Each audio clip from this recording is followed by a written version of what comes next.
on a 12 or 14-year-old computer if we could help that. So, okay, move on to the next slide.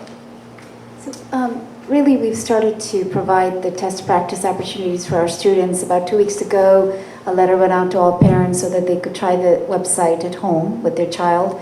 And then, you know, some schools that have started this week and actually started last week and they're continuing this week did, you know, a dry run by taking their students in and trying to see if they could get on and try the test.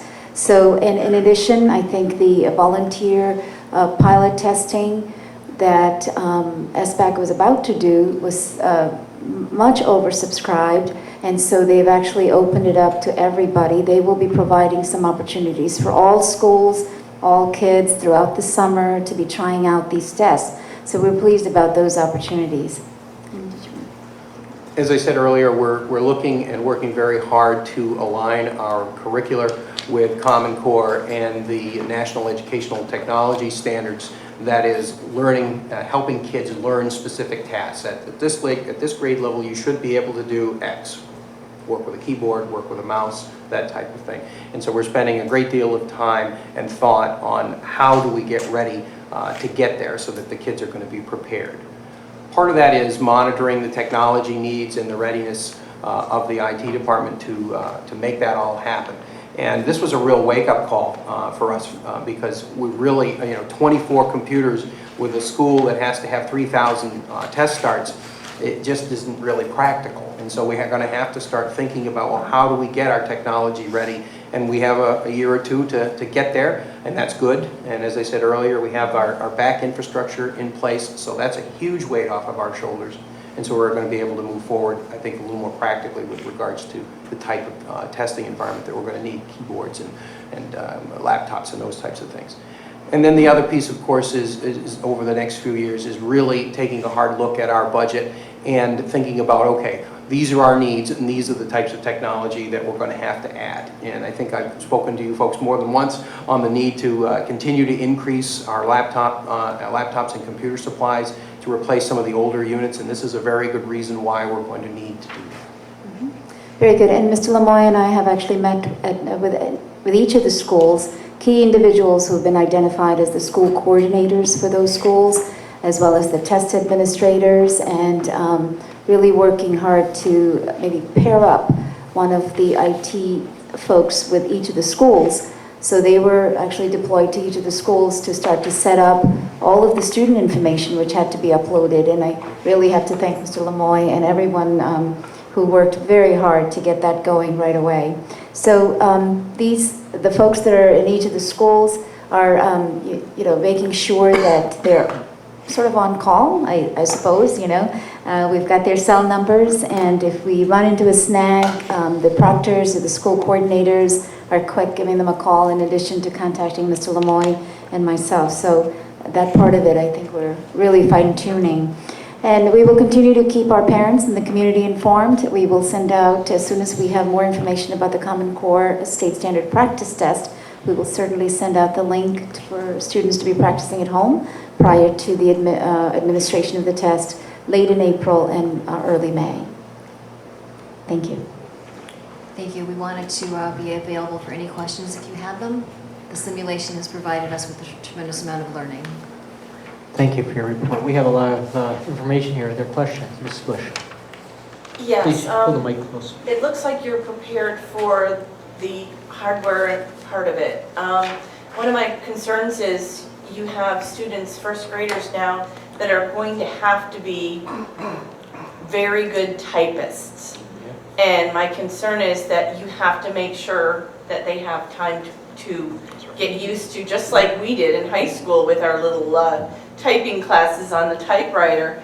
We're going to be expecting third graders to be proficient.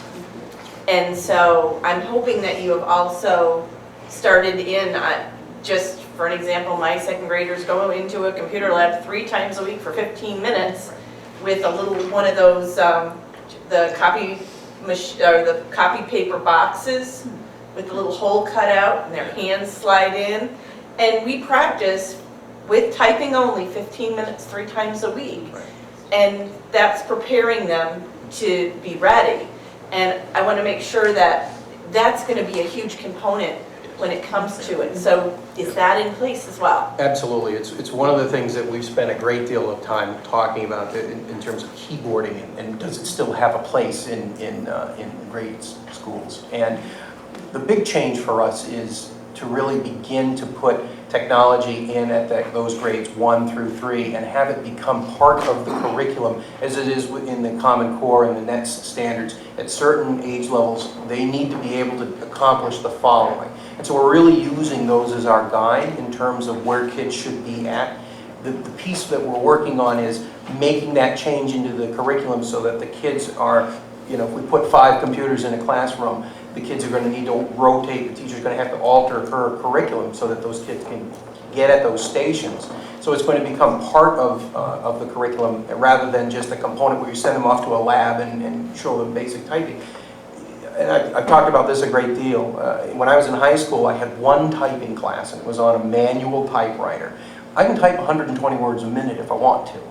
Why? The reason is because I'm on it all day long, and it's like an instrument. It's a practice thing, and as long as you can practice, you're going to become proficient. That's what we're using as our model, starting actually at the kindergarten level with the introduction of the iPads, so they're getting familiar with some of that idea of typing, but then really starting to get more aggressive with it grades 1 through 3 to prepare them. If I could just add, Mrs. Bush, the goal is to ensure that students are fluent with the technology, both the word processing component and the navigation tools, not just for the assessment, but this is the type of learning they're going to need to address the Common Core state standards. So we have like a two-pronged approach here, or a two-pronged need here to prepare students both for the Common Core state standards in terms of the kinds of digital media they're going to need to manipulate, as well as for the assessment. Okay, I'm going to give Mr. Fuller 1 minute to move his camera so we can get everybody in the conversation. And Mr. Kemp, the floor. Mr. Kemp, you have the floor. The typing you referred to, are you talking QWERTY typing or hunt and peck? What kind of typing are you talking about, first of all? I think we're going to be a lot more aggressive than a hunt and peck. Obviously, in the beginning, kids are going to have to become familiar. They're going to have to just sort of know where the letter B is on the keyboard and that kind of thing. But we're really talking about getting them familiar with home row and practicing that aspect. One of the tools that we're hoping to bring to bear for kids next year is our Type to Learn software. This is a piece of software that we really fought hard to keep into the budget because we knew this was coming. And the Type to Learn software is web-based, so the kids can actually practice at home as well as in the classroom. So they're going to have opportunities in multiple locations to do that. But yeah, absolutely. Home row and an understanding of keys so that at some point in their process, they will get to a place where they may not have to look at the keyboard, and the keyboard will not get in the way of their answering their questions.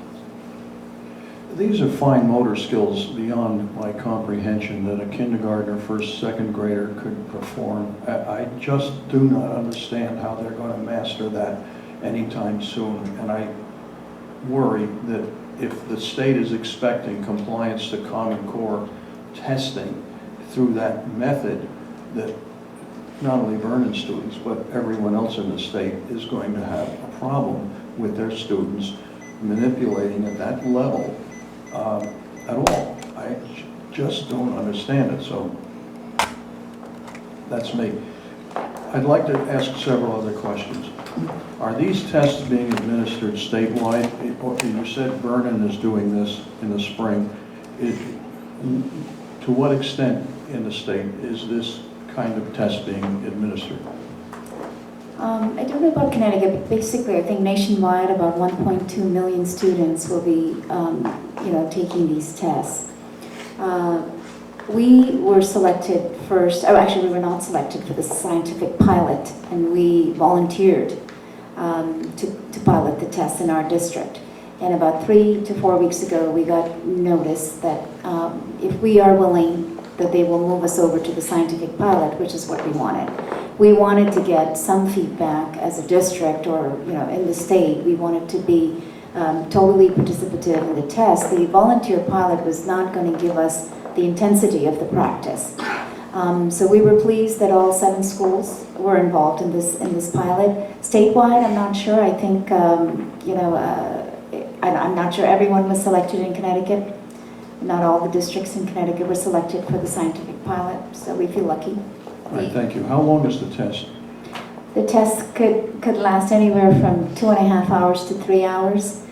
We are allowed to break them up into about 3 segments, up to 3 segments, which we've been taking full advantage of because of the hardware that's available to us, as well as the fact that some of our, the youngsters in the elementary schools, and we didn't want them sitting in front of a computer for that long. All right. Just looking at Kevin's chart there, 2.5 hour test. Let me go back to the kindergartners again. You're going to put a kindergartner in a 2.5 to 3 hour test? We would break up the test. The test would, we start at grade 3. At 3. We're not at the kindergarten level for the testing. We're at grade 3. And we have been running the kids about 60 minutes, I think, on a test, and then we can actually pause the test. The kids can go somewhere else, and we could rotate in another group and test them for an hour. And so we're testing it basically in shifts, is how we're doing it. Because I saw one of the choices there was all the way down to first grade, that you chose third, but there was a first grade choice there. I thought I saw. I'm sorry, I didn't see that. There That's In an the error. pull-down menu, Yeah, no, that's an error. in the pull-down menu thing. Third grade. Just to clarify, the testing starts at 3rd grade. 3rd grade, not for kindergartners or 1st or 2nd graders, which we're Well, pleased. the practice test does. The practice test, there are options when you pull down. I believe it's grades 3 through 5 is one of the options, and then you could do 6 through 8, and then I think it's the high school options for the 9th, 10th, and 11th graders. All right, well, okay. Well, Ms. I'd Marasco like to- wants to weigh in, Mr. Kemp. Can we give her a moment? She has something she wants to share too.